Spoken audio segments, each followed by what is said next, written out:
Friend, cooking રેસીપીમાં તમારું સ્વાગત છે। આજે બનાવીશું આપણે ભરેલા કારેલા। તો કારેલાને આપણે પહેલાં આ રીતે કટ કરવાના છે। હવે આપણે કાંઈ સાલ ઉતારવાની નથી, આ રીતે આપણે કાપો એક મૂકવાનો છે અને સમસીની મદદથી આપણે એ બી કાઢવાના છે।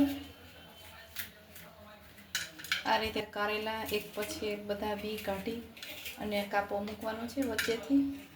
આપણા કારેલા બધા એકદમ થઈ જાય અને ઉપરથી છાલ નથી ઉતારવાની। ઘણા બધા છાલ ઉતારતા હોય છે, પણ આપણે અહીંયા છાલ નથી કાઢતા। છાલ ન કાઢી તો આપણો ટેસ્ટ સારો આવે છે અને પરફેક્ટ બને છે અને સ્વાદમાં કાંઈ કડવા થતા નથી। આવી રીતે બનાવો તો તમારે પણ સરસ કારેલા બનશે। તો કારેલા આવી રીતે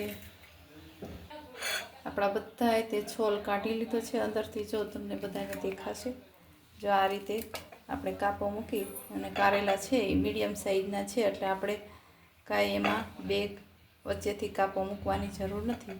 આ રીતે આપણે કારેલા જો થઈ ગયા છે તૈયાર। હવે કારેલા આપણે બનાવવા હોય 500 ગ્રામ લીધા હોય તો આપણે 3 કાંદા એમાં જોઈએ એડ કરવાના છે। પછી આપણે સેવમાં બનાવવાના છે। ઘણા ગાંઠિયામાં બનાવતા હોય છે, પણ ગાંઠિયામાં ટેસ્ટ એટલો બધો સારો નથી। આપણે સેવમાં બનાવીએ છીએ, સેવમાં ટેસ્ટ એકદમ સારો આવશે, તમને કાંઈ જરા પણ કડવા લાગશે નહીં કારેલા। અને બનાવવા માટે આપણે સેવ લીધી છે, લસણ લીધું છે, આદુ પેસ્ટ લીધી છે। તો આપણે હવે કાંદા સમારી લઈએ, પછી હવે આપણે કારેલા ધોઈ લીધા છે અને હવે આપણે એમાં સેવ એડ કરીશું। 1 કપ જેટલી સેવ એડ કરી છે।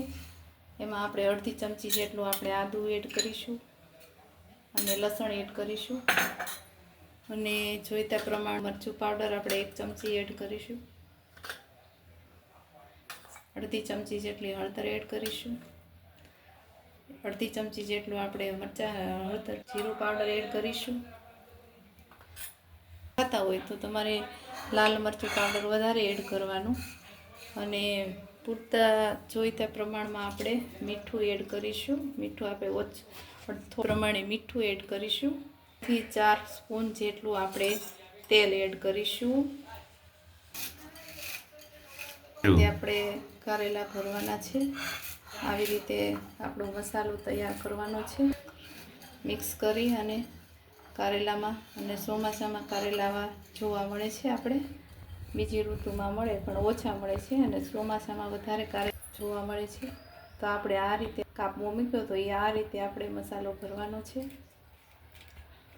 આવી રીતે બધા એક પછી બધા કારેલા આપણે ભરી લેશું। આ રીતે સાલ કાઢા વગરના કારેલા જો તમને સારા લાગશે જ, કેમ કે હું ક્યારેય મીઠું કે કારેલા ચડાવતી નથી। બધા કારેલા કાપી અને થોડીક વાર છે ને મીઠામાં પલાળીને રાખે છે, મીઠું ચડાવી દે છે અને મેં ડાયરેક્ટ બનાવ્યા છે, તો એ કડવા નહીં થાય। તમને એકવાર તમે જરૂર ટ્રાય કરજો બનાવવામાં। જો આપણે સરસ મજાના એકદમ ભરાઈ ગયા છે, તો આપણે હવે એનો તેલનો વઘાર કરીશું કુકરમાં। ઘણા નોનસ્ટિકમાં બનાવતા હોય છે, સ્ટેન્ડમાં, પણ આજે આપણે કુકરમાં બનાવીએ તો એકદમ સરસ બને છે અને 2 વિસલ જ વગાડવાની છે। તો આપણા કારેલા સૌથી પહેલાં તેલ એડ 5 થી 7 ચમચી જેટલું તેલ એડ કરીશું, એટલે આપણા કારેલા છે એ પરફેક્ટ બને છે। એડ કરી દીધું છે તેલ થઈ જાય એટલે આપણે એમાં રાઈ એડ કરીશું। ચમચી જેટલી રાઈ એડ કરીશું। ફૂટી ગઈ છે, એમાં એડ કરીશું અડધી ચમચી હિંગ અને લીમડીના પત્તા એડ કરીશું।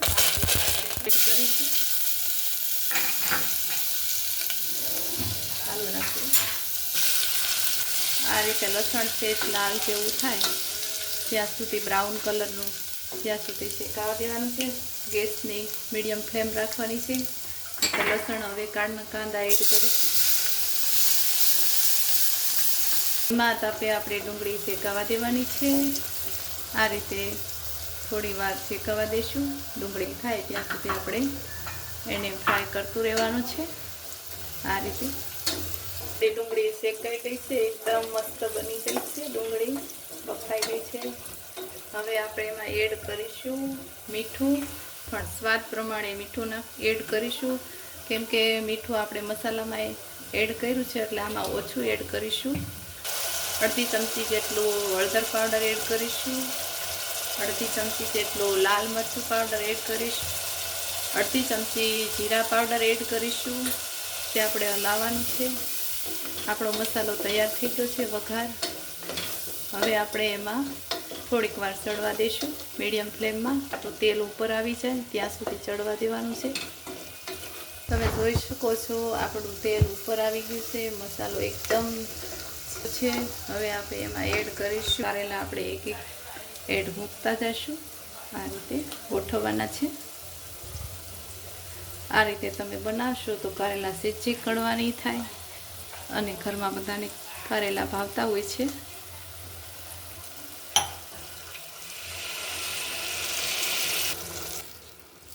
જેટલું પાણી એડ કર્યું છે. હવે આપણે આને કુકર બંધ કરી દઈશું.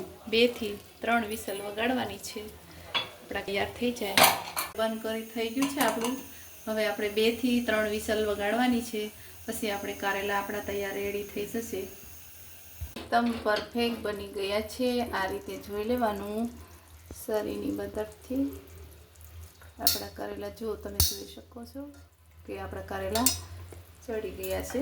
તો હવે આપણે ઉપરથી ધાણા એડ કરીશું. આ રીતે કારેલા પરફેક્ટ બની ગયા છે.